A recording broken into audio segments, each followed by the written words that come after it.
عربی کے مشہور شاعر متنبی کی شہرۂ آفاق کتاب دیوان متنبی میں شعر کا ایک مصرع ہے وخیر جلیس فی الزمان کتاب۔ اس مصرع کے ذریعے شاعر نے یہ پیغام دیا ہے کہ انسان کا بہترین ساتھی کتاب ہے۔ واقعی کتاب سے بہتر کوئی دوست نہیں۔ وہ سفر و حضر ہر وقت انسان کے ساتھ رہتی ہے۔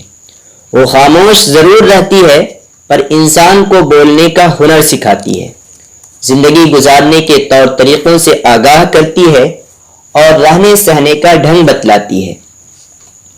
انسان دوران مطالعہ روحانی غذا حاصل کرتا ہے، خوبصورت مقامات کی سیر کرتا ہے، اونچے اونچے پہاڑ، پرکشش باغات، بہتے جھرنے، چہچہاتے پرندے اور رنگ برنگ کے پیڑ پودوں کے مناظر سے لطف اندوز ہوتا ہے۔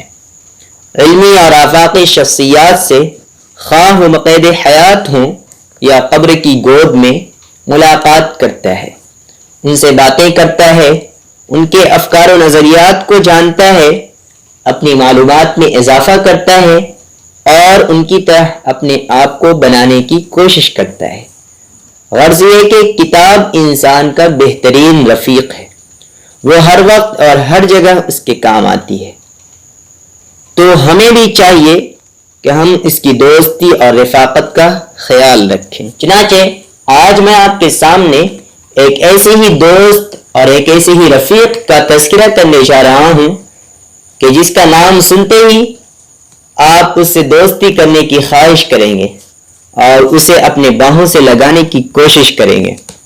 تو آئیے اس دوست کے بارے میں آپ کو بتاتے ہیں کہ وہ دوست کون ہے۔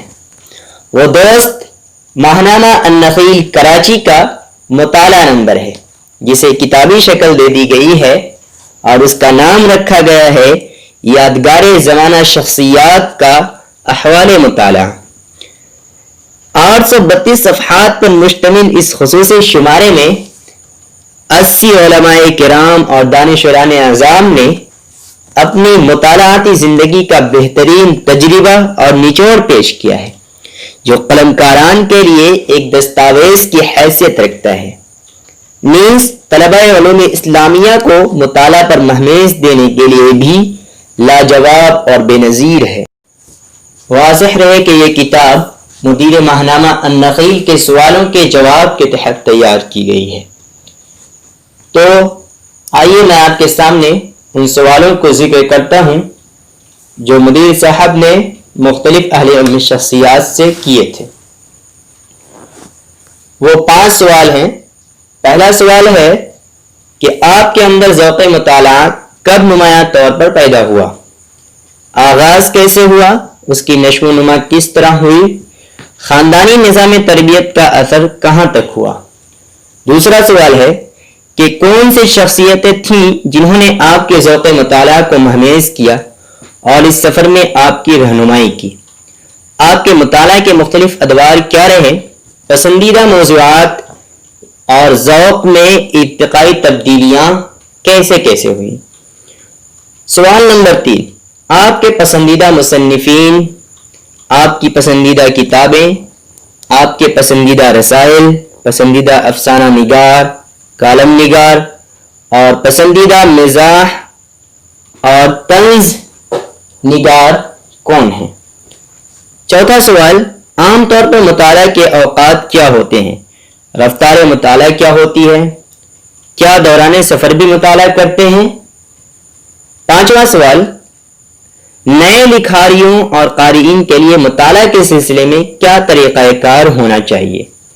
کتابوں کے انتخاب میں رہنما اصول کیا ہوں؟ کسی کی رہنمائی میں مطالعہ کا مشورہ دیں گے یا اپنے ذوق کے اعتبار سے؟ ذوق مطالعہ کیسے پیدا کیا جائے؟ یہ 5 سوالات تھے جو مدیر صاحب نے مختلف اہل علم شخصیات سے کیے تھے۔ اب میں آپ کے سامنے ان 80 شخصیات میں سے چند مشہور شخصیات کا نام ذکر کرتا ہوں جن کی تحریریں اس کتاب میں شامل ہیں۔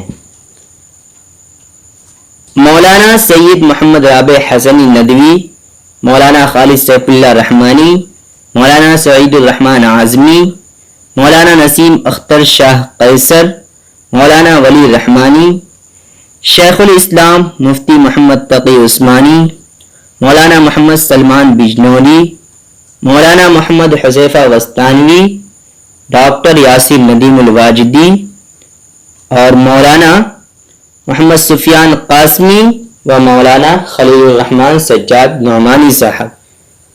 یہ چند نام میں نے ذکر کیے ہیں، ان کے علاوہ بھی اور بھی شخصیات ہیں جن کی تحریریں اس میں شامل ہیں۔ اس کے علاوہ ایک بات یہ کہ اس کتاب میں ایک دو مضامین ایسے بھی ہیں جن کے اندر مطالعہ کے اصول اور ضوابط بیان کیے گئے ہیں جو خاص کر اسی شمارہ کے لیے لکھے گئے ہیں۔ آخری بات آپ کے سامنے یہ پیش کی جا رہی ہے کہ یہ کتاب ابھی زیر طباعت ہے، جو کہ مکتبہ النور دیوبند سے شائع ہوگی، لیکن اس کی بکنگ جاری ہے۔ آپ لوگ اس کی بکنگ کر لیں، اس سے فائدہ یہ ہوگا کہ آپ کو کتاب آسانی سے مل جائے گی اور قیمت میں بھی کچھ رعایت ہو جائے گی۔ میں اس سے متعلق معلومات آپ کو دے دیتا ہوں، آپ ان معلومات کی روشنی میں کتب خانہ والے سے رابطہ کر کے بکنگ کرا لیں۔